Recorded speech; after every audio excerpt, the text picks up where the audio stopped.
Assalamualaikum warahmatullahi wabarakatuh. Alhamdulillahirabbil alamin wassalatu wassalamu ala asyrofil mursalin sayyidina Maulana Muhammadin wa ala alihi wa sahbihi asma'in nama ba'du. Ingkang sangat kula hormati Kiai Haji Dr. Insinyur Salahuddin sedanten keluarga Mbah Hasyim, sedanten Duriyah. Niki wonten putri, wonten bulik-bulik, wonten Gus Umar, wonten Bu Lili, wonten sedanten semua alumni, semua santri-santri yang kami cintai. Saya ini syukur sekali karena waktunya tinggal sebentar, jadi uji nyalinya juga sebentar. Saya akan ngomong sesuai spesialisasi saya, yaitu fikih. Karena saya murid Kiai Haji Maimun Zubair yang bersanad lewat Mbah Karim sampai Mbah Hasyim, atau bersanad lewat Mbah Mun, Mbah Zubair, kemudian Mbah Fakih Mas Kumambang, juga teman Mbah Hasyim ketika sama-sama ngaji di Mekah. Saya akan mengkagumi Gus Dur dari segi fikih. Ketika Gus Dur dilengsarkan dari presiden, yang paling saya kenang dan para ulama seluruh Indonesia, mungkin seluruh dunia mengenang adalah keberhasilan Gus Dur mengelola konflik itu tidak pertumpahan darah. Itu satu prestasi yang insya Allah jadi amal beliau, semoga mendapat ridhonya Allah Subhanahu wa Ta'ala. Karena yang paling dihindari oleh Islam sebisa mungkin adalah jangan ada darah menetes, apalagi hanya demi kekuasaan. Sehingga Rasulullah SAW sampai berdamai ketika terjadi tarik ulur di Sulhul Hudaybiyah. Saat itu Suhail bin Amr memberi sekian poin yang mendikte Rasulullah, semuanya merugikan Rasulullah. Tapi tidak semuanya merugikan Rasulullah, tidak ada yang menguntungkan sama sekali. Tapi Rasulullah menuruti itu semua demi tidak bertumpahan darah. Padahal Suhail bin Amr zaman itu masih kafir. Sehingga menjadi fikih bahwa perdamaian itu harus kita jaga. Sampai ada ayat wa in janahu lisalmi fajnalaha wa tawakkal 'ala Allah. Jika mereka ingin damai, kamu harus menuruti itu. Sehingga damai itu pula yang zaman era Gus Wahid, ketika beliau menginginkan negara berdasar Islam, itu banyak di buku, termasuk beliau panitia 9 persiapan kemerdekaan Pebuki, juga tadi Gus Salahuddin cerita. Beliau akhirnya kompromi juga dengan negara yang berbentuk Pancasila. Kemudian itu disosialisasikan era Muktamar Situbondo, yaitu Kiai Haji Ahmad Siddiq, didukung oleh Gus Dur karena zaman itu beliau kalah sepuh sama Kiai Haji Ahmad Siddiq. Jadi itu fikih-fikih yang saya menjadikan pengagum Gus Dur, karena ibadah Darul Mafasid Muqaddamun ala Jalbil Masalah adalah ibadah yang luar biasa. Berikutnya saya mohon sama Kiai Haji Salahuddin Wahid berkenan saya cara berpikir begini untuk Gus Dur. Jadi saya ini dari keluarga Kiai, saya juga senasab dengan keluarga Mbah Hasyim karena sama-sama turunan Mbah Sambul Asem. Jadi beliau adalah Abdurrahman bin Wahid bin Hasyim bin Asy'ari bin Wahid lagi, terus bin Abdul Halim 2 sampai Mbah Sambu. Kira-kira nasabnya sama dengan saya, dengan Mbah Hamid yang dari jalur itu. Saya mau bercerita begini. Watak seorang cucu itu biasanya mengalir dari pikiran besar mbah-mbahnya atau leluhurnya, karena setiap mbah-mbahnya pasti berdoa dzurriatan thayyibah, yaitu anak cucu yang baik. Saya sengaja di sini bawa kitab yang ditulis oleh Muhammad Asad Shihab, seorang Libanon, menulis bahwa Mbah Hasyim Asy'ari adalah terhitung sebagai mujaddid, sebagai pembaharu Islam, setidaknya di Asia sini atau di Indonesia. Di sini ada kitab ini diterjemah beberapa kali, sebagian oleh Kiai Haji Mustafa Bisri, sebagian oleh Kiai Sodik Semarang. Saya punya edisi asli, edisi Arabnya, karena saya dari awal ingin ngaji sama santri-santri Tebu Ireng. Karena buyut-buyut saya itu termasuk gurunya Mbah Soleh Darat. Jadi buyut saya yang di Kudus, Pondok Damaran itu dulu Mbah Soleh Darat pernah ngaji di situ. Dan Mbah Hasyim kecil pernah ngaji sama Mbah Soleh Darat. Dan tentu biasa itu dalam ilmu sanad, guru-guru saya indukannya di Mbah Hasyim juga pernah ngaji beberapa ulama di Pantura. Dan saya pastikan di antara perilaku atau manhaj Mbah Hasyim adalah, ini saya baca guru-guru beliau, kemudian ada perilaku yang persis ditiru Gus Dur. Jadi itu bukan sekedar bukan sekedar mitos atau kebetulan, beliau punya pilihan-pilihan yang dipilih sampai akhir hayatnya. Di sini ada cerita proses Mbah Hasyim ngaji, kemudian pernah ada seorang Jerman mau belajar Islam sama Mbah Hasyim, kemudian ditemui beliau dengan sangat hangat. Ketika sudah mengenal Islam secara detail, Ya saya ulang lagi, ketika sudah mengenal Islam secara detail, beliau ngendikan, kamu jangan tergesa-gesa, kata beliau. Kamu harus menerima Islam ini secara al-bayyinah, secara argumentatif, secara logika yang benar, jangan karena terpaksa. Itu pula yang akhirnya Mbah Hashim mendorong khuriyatul fikri. Orang itu harus merdeka dalam berpikir. Itu pula yang mengilhami Rasulullah SAW ketika Sulhul Hudaybiyah. Orang kafir yang masuk Islam harus dikembalikan ke habitat kafir, karena itu habitat asli. Karena rata-rata dulu suku Mekah zaman itu kafir semua. Tapi yang orang Islam masuk kafir harus dibiarkan karena dianggap kembali ke habitat. Tentu semua perjanjian itu merugikan Rasulullah SAW. Tapi yang unik, Rasulullah itu menerima itu semua. Kata Rasulullah, sudah perjanjian itu kita terima saja. Akhirnya perjanjian itu diterima. Kemudian tapi Nabi hanya minta satu hal. Orang kafir Quraisy tidak boleh melarang orang diskusi Islam. Akhirnya mereka diskusi tentang Tuhan, tentang agama, tentang macam-macam. Sehingga mereka akhirnya membandingkan, namanya punya Tuhan batu sama Tuhan yang disebut Muhammad. Tentu mereka masih jangkar pakai nama Muhammad. Mereka diskusi. Kalau kita punya Tuhan berhala, efeknya begini-begini. Kalau Tuhan kita banyak, efeknya gini-gini. Diskusi. Yatafawaduna fil hadis. Mereka diskusi secara terbuka. Terus fama ahadun yaqilu syai'an illa dakhala fihi. Kemudian seseorang yang berpikir secara benar, yang mengenali Islam, pasti akan masuk Islam. Sehingga karena mereka diskusi bebas tanpa tekanan, akhirnya mereka memilih Islam. Dan selama mereka Islam, mereka akhirnya ikrar Islam sama ikrar ya cara sekarang ikrar, kemudian menjadi Muslim. Dan otomatis perjanjian itu dibatalkan. Makanya kata Imam Zuhri, guru Imam Malik, maka nafathun a'zuma fil Islam min sulhul Hudaybiyah. Enggak ada kemenangan Islam sehebat kemenangan dalam Hudaybiyah, yaitu orang berbebas berpikir. Kemudian kebebasan berpikir ini pasti mengarah ke mengakui yang benar, menanggalkan yang salah. Tentu orang dulu mendewa-dewakan Lata Uzza, pokoknya menuhankan makhluk, menjadi sadar bahwa itu aneh. Kenapa kita harus sembah batu yang dipahat? Kenapa kita harus menyembah makhluk dan sebagainya? Dan akhirnya mereka Islam. Tapi dulu kalau suasana perang itu keinginan orang hanya ingin menang kalah.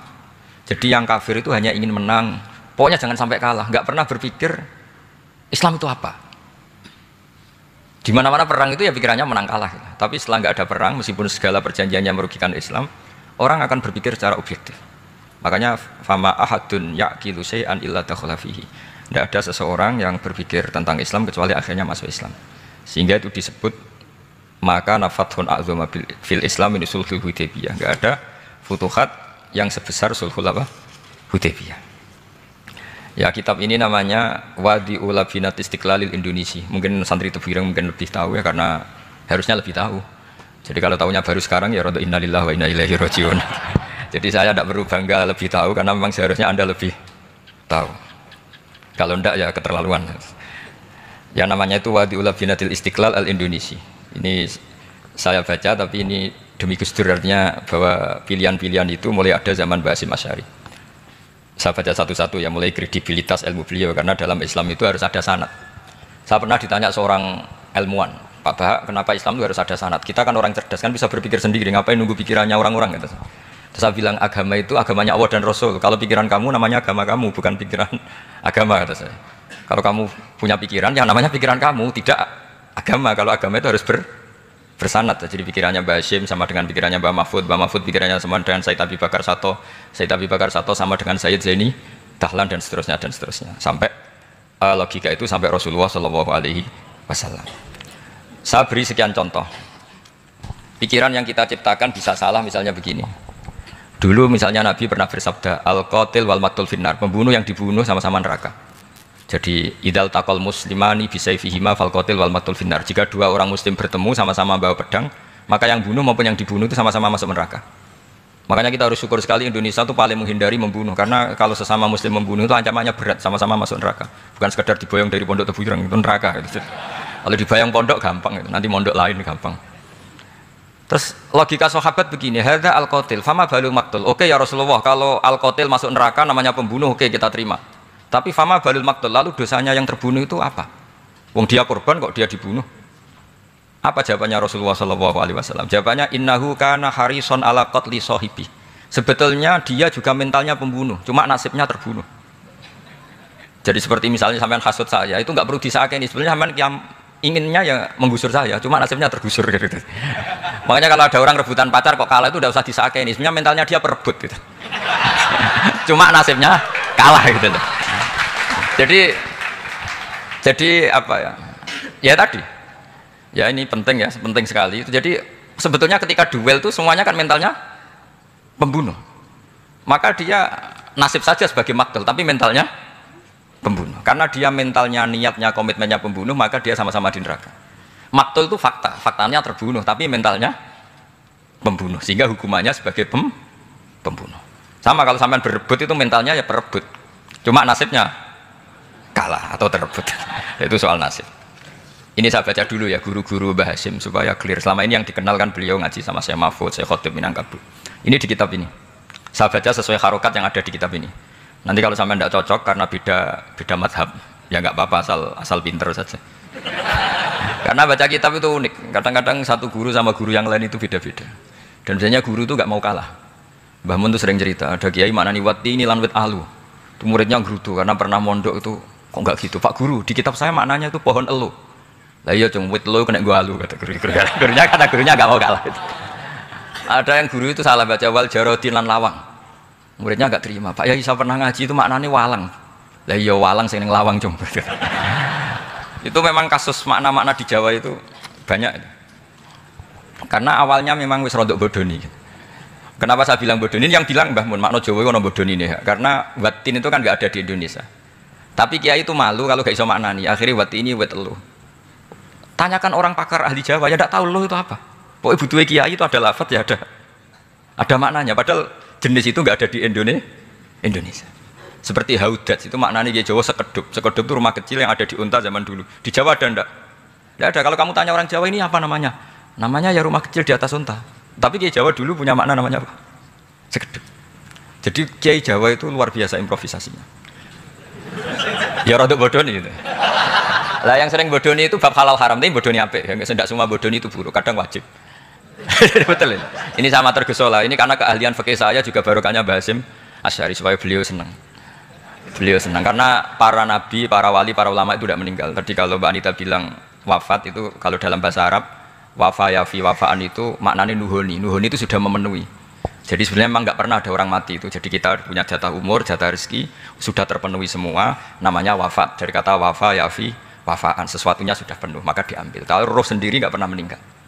Ya roh sendiri. Kalau Mbak Anita bilang kita memperingati kehidupan Gus Dur ya memang hidup karena tadi nggak ada siapapun bilang orang itu mati. Orang mati itu adalah jasad, rohnya diambil dari jasad. Lah roh sendiri ini nggak pernah berstatus mati karena makanya orang Jawa semua sepakat. Wong mati ku piye? Sing nyawane dijabut. Jasadnya mati, nyawanya diambil. Kemudian nyawa ini yang mengalami dapat nikmat maupun dapat azab. Sehingga keyakinan ahli sunnah wal jamaah ini perlu didoakan karena menghadapi Allah butuh topangan doa dan doa itu nggak pernah salah karena otoritas doa itu.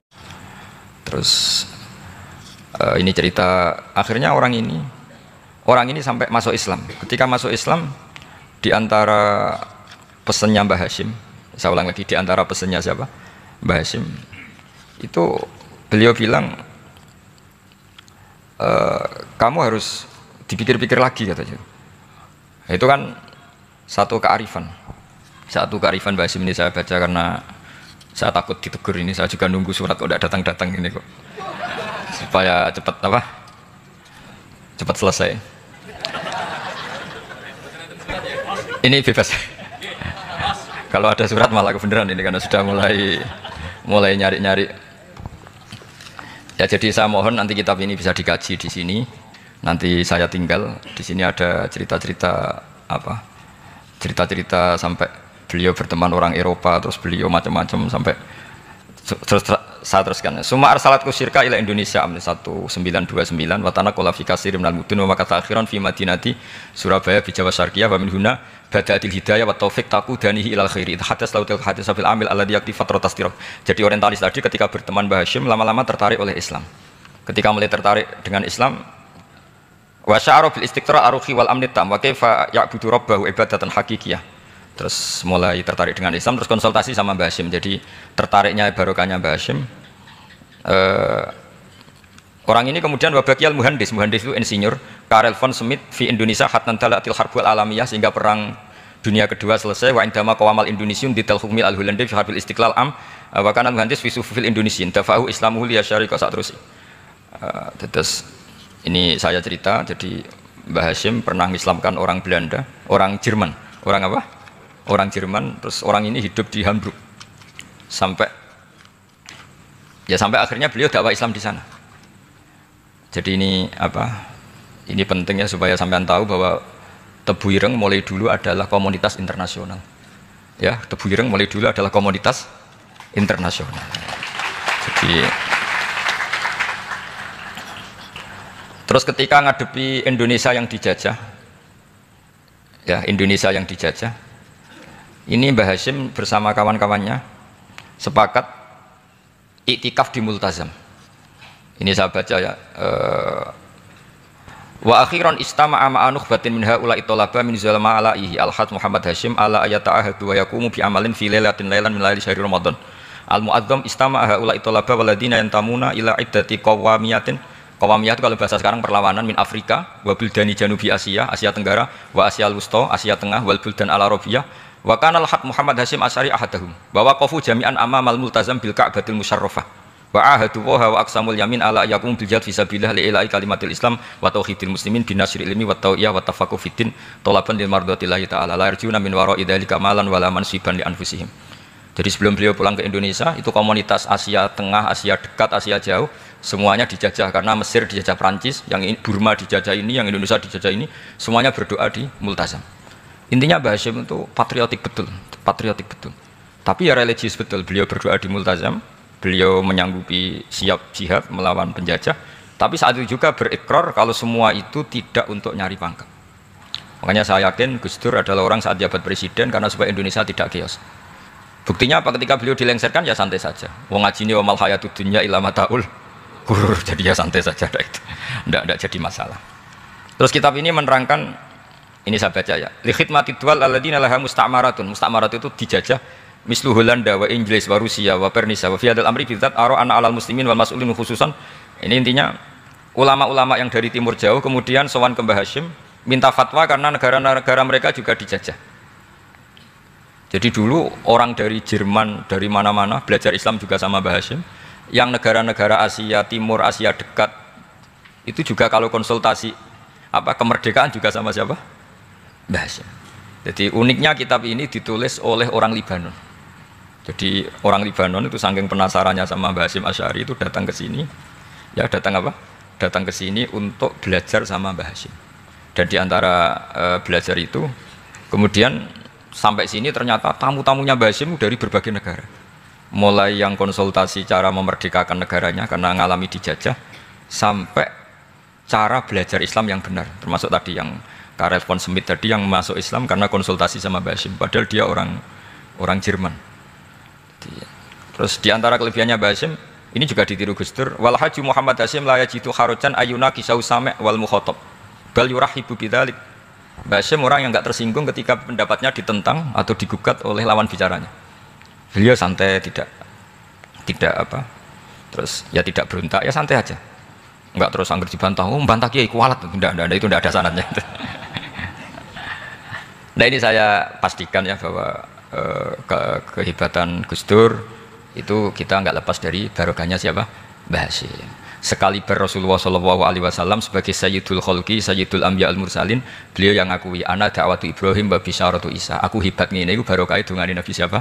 Ibrahim. Maka ini sesuatu yang saya tekuni, jadi nggak salah kalau bicarakan Gus Dur ya harus bicarakan Mbah Hashim. Sama bicarakan Nabi Muhammad SAW juga harus membicarakan Jadduhul A'la yaitu Ibrahim alaihis salam. Jadi ini kitab bisa dipakai atau digasap ya nggak apa-apa. Artinya gini, gasap itu kalau saya ada ridho jadinya gasap, kalau ridho ya jadinya boleh. Dan menjadi gasap kalau nggak dipelajari.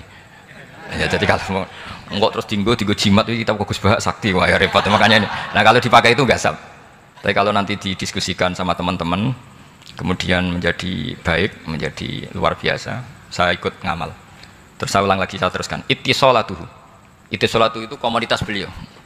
Lahu ittisolatun wasi'atun wa mukatabatun ma'a katsirin min zu'ama'il alam al-islami fi dzalikal ahdi.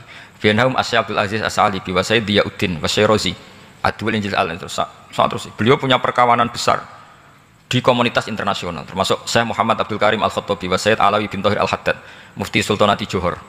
Ya, beliau berkawan dekat sama muftinya kerajaan Johor, wa Muhammad Ali wa Syaukat Ali bil Hindi, wa Muhammad Ali Jana Muhammad Iqbal. Muhammad Iqbal yang terkenal di India itu, wa Sayyid Hibaduddin Asyarustani, wa Wazirul Ma'arif Al-Iraqiyah. Beliau berteman sama PM Irak. Jadi kalau Gus Dur dari Mesir belajar di Irak, ternyata dulu mbahnya teman akrabnya Perdana Menteri apa? Irak. Terus banyak waro isu Majlis Tamjiz wa Sayyid Al-Alama Muhammad bin Aqil wa Sayyid Muhammad Jadul Maula wa Sayyid Muhammad Surur saat terusnya itu. Jadi apa? Ini nanti saya tinggal termasuk catatan-catatan ini, saya mohon ridho dari Gus Solah dari supaya santri-santri sini belajar bahasa lebih serius supaya gampang. Kenapa saya katakan harus seperti ini? Dulu Nabi Ibrahim itu diantara anak cucunya itu secara lahir ada yang tidak soleh. Karena anak cucu itu punya otoritas sehingga anak cucu ini yang menstatuskan Nabi Ibrahim. Sampai Allah sendiri yang meluruskan pengklaiman itu, yaitu ada ayat maka anak Ibrahimu Yahudiyah wala Nasranian, karena ada orang yang bernama Yahuda bin Yakub bin Ishak bin Ibrahim. Karena Yahuda punya pola tertentu dalam beragama, terus seakan-akan mbah-mbahnya paling ya begitu. Akhirnya Ibrahim pernah disetatuskan sebagai Yahudi. Sampai Allah sendiri yang ngintikan maka anak Ibrahimu Yahudiyah wala Nasranian. Sampai datang Rasulullah SAW yang memaklumatkan saya juga cucu Ibrahim orisinil. Dan saya pastikan Ibrahim itu bukan Yahudi tapi bapak tauhid. Semenjak itu Ibrahim dipulihkan namanya, bukan Yahudi tapi bapak tauhid. Yaitu diistilahkan Nabi millata abikum Ibrahim, semua tauhid adalah nginduk kepada Nabi siapa? Ibrahim. Nah saya ingin santri-santri Tebu Ireng misalnya nanti suatu saat jadi komunitas internasional, jadi orang keren komunitas internasional, itu bukan karena ingin gaya-gayaan terkenal, tapi ingin niru Mbah Hasyim bahwa itu awal dakwah Anda fil alam. Semua alam ini tentu butuh tauhid, butuh kebenaran, bukan gagah-gagahan sebagai orang populer. Terus persahabatan yang luas, misalnya Anda khusyuk terus kuper, wah ratau kancanan wong habis jadi wali gini terus kuper. Mungkin Anda tidak akan jadi wali karena sanadnya Mbah Hasyim itu perkenalannya luas. Sementara kamu milih kuper, gak pernah berteman orang, tapi sanadnya sampai Mbah Hasyim itu membingungkan sanad itu. Wong Mbah Hasyim tidak gitu kok kamu nyanatkan begitu. Jadi kalau santri Tebu Ireng mulai sampai neng kamar, terus ngobong dupo, terus memperkenalkan diri jadi wali. Gitu. Nanti tonggo kamu ngira itu produk Mbah Hasyim, karena kamu santrinya. Kan dianggap cerminan gurunya sampai Mbah Hasyim. Nah kalau ada yang teman-teman gitu harus dimaklumatkan itu sanad mungkotek. Bahwa sanad itu tidak benar. Ini kapan ini ditegur? Ini saya sudah mulai menunggu. karena ya repot ini kalau kelamaan ini nanti itu. Terus ini khazanahnya Mbah Hasyim. Khazanah itu ya perpustakaan kalau sekarang. Maktabatuhu. Tu'addu maktabatul khat Muhammad Hasyim Asy'ari min aghnal maktabat likhtiwaiha ala anfasil kutub. Jadi ini kadang harokatnya ya beda dengan bacaan saya. Sama nanut bacaan saya saja. Di sini ditulis anfusil kutub. Kalau saya baca anfasil kutub karena maknanya kitab terbaik. Kalau kitab terbaik bacanya bukan anfus tapi apa? Anfas. Ya nanti kamu debat sendirilah sama teman-teman ini bacanya apa. Karena ini kadang harokatan. Kalau kadang harokatan repot. Abe bantah itu kadang sungkan mbek sing aran, orang bantah kadang beda. Lah supaya selamat iki ora saleh mualif khotote sing goblok biasanya gitu korban. Biasanya gitu kalau untuk menyelamatkan kiai itu ini yang ngetik yang salah. Padahal kadang kiai ini barang ya rontok salah tapi ya sembol. Daripada suudan sama kiai kan mendingan sama pengurus. Ya gitu ya sepakat ya. Jadi ya sudah terus. Ya saya baca. Tu'addu maktabatul khat Muhammad Hasyim Asy'ari min aghnal maktabat likhtiwaiha ala anfasil kutub al-ilmiyah al-islamiyah. Jadi kalau tadi yang diceritakan para kawan-kawan Gus Dur suka baca. Itu Mbah Hasyim itu kitabnya banyak sekali dan semuanya kitab terbaik. Min matbu'atin baik yang dicetak, wa makhtutatin baik yang masih tulisan tangan. Athariyatin qadimah baik kitab-kitab yang sudah hampir punah karena saking lamanya. Wa tadummu hadil maktabah jullal kutub al-mu'allafah wal lughat al-arabiyyah wal indonesia wal jawiyah wal malaysia wa ba'dal lughat al-ajnabiyyah al-ukhra. Jadi zaman Mbah Hasyim itu perpustakaannya sudah ada bahasa Indonesia, bahasa Jawa, bahasa Malaysia, bahasa Inggris. Itu yang nulis orang Libanon. Sampai santrinya Mbah Hasyim tidak tahu innalillahi wa inna ilaihi rajiun. Maka ini yang kepertobatan ya saya kasih. Jadi ini saya biasa guyon, kesulitan ini guyon sama santri, saya tidak midatoni kiai, jadi ini guyon sama santri. Semoga guyonan ini manfaat. Wassalamualaikum warahmatullahi wabarakatuh.